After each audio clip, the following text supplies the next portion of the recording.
Okay, this is my story toolbox. Thanks for tuning in. So, first question, why do I want to be a data scientist? Well, let's see. After completing my undergraduate degree in math from St. Martin's, I began to find myself drawn towards data and analytics. I took a few free courses in Python and R through edx.com, and then I decided that I wanted to pursue it in earnest, so I enrolled in the Springboard data science career track. I want to be a data scientist because it allows me to leverage my coding and analytical skills to pursue my passion of finding trends and patterns in data, along with my interests in machine learning and artificial intelligence.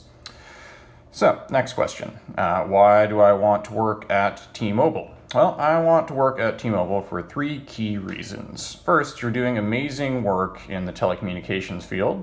Second, I'm confident that I can make a huge contribution given my background in data scientist.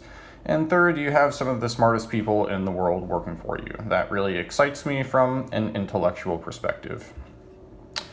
And third question, tell me about a time you had to handle conflict with one of your colleagues. Well, during my first year as a support enforcement officer, I was under audit by one of the leads on my team. At first, things seemed like they were going pretty well. I did my work, I logged it in the audit spreadsheet, and then fixed any errors that came back. However, as time progressed, I started getting more and more errors coming back.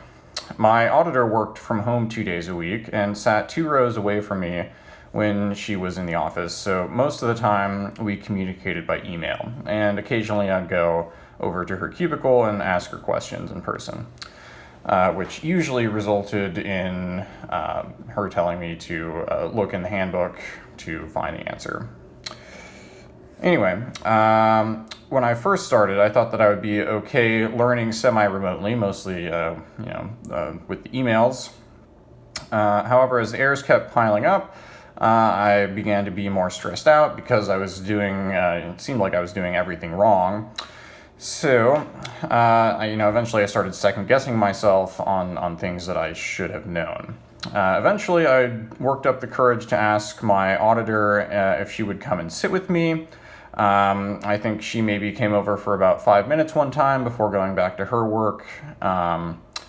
So it just didn't really work very well for her, I guess, to come and sit with me and train me, which is okay. So this clearly wasn't going to work for me because I needed somebody to come and sit with me to help, figure out what I was doing wrong and just sort of walk me through it so I can get a baseline for what I should be doing. Eventually I brought up the problem to my supervisor. He called a meeting with me, my current auditor, and one of the other leads on the team. He then made the decision to switch me to the other lead worker to finish out my audit period. She sat with me for maybe about 3 days, helping me work through all the things that I was doing wrong. And in the end, I passed my audit with flying colors and went on to become one of the top collectors on my team.